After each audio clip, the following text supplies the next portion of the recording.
Hello from the beautiful mountains, central mountains of the Dominican Republic. I am Kimberly, and my husband Carlos and I serve the Lord here in these central mountains, working in rural communities close to the city of Jarabacoa and up in an area called Crucero. We feel so very blessed that Christ Community Church is family for us, and we are grateful for the prayers, for the financial support, for the encouragement, and for just coming to be a part of what is happening here. So we're really excited that we're going to be giving you all hugs again soon.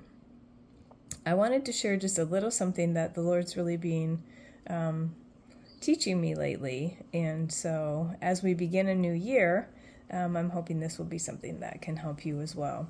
So one thing that I love to do is I love to do word studies of words in the Bible. So looking at the bigger understanding that you can get if you look up the Greek or the Hebrew. And I use a free app called Bible Hub.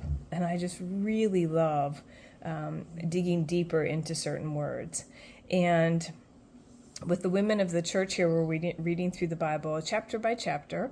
And a few months ago when we were in Nehemiah, we came to the chapter 8, where it says that the joy of the Lord is your strength. Nehemiah tells the people not to weep. They had discovered the law and had read it and were just so sorrowful about the fact that they had not lived that. These are the returning exiles, and they were sorrowful. And I love the fact that at the Lord's direction, Nehemiah said, "Don't weep," and he actually said, "Eat something, have a party." I love the way our Lord meets us right where we are. And you know, that phrase, "the joy of the Lord is your strength," I never really quite understood. Like, how is joy strength? How do those two things go together? They don't seem to have anything in common.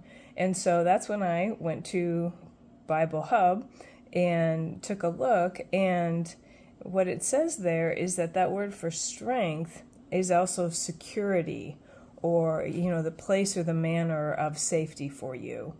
And so I got to thinking about that. And biblical joy is not just happy feelings. Biblical joy is the deep security that we have knowing that God is for us. It's not just, again, feelings, but it's really truly understanding that the Lord is for us, that His grace covers us, is sufficient.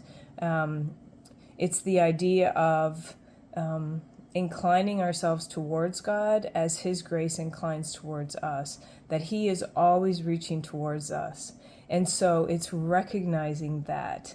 And so we can have joy regardless of our circumstances, because the firm foundation, the place of security we have, the strength we have, does not come from anything that we ourselves can or cannot do.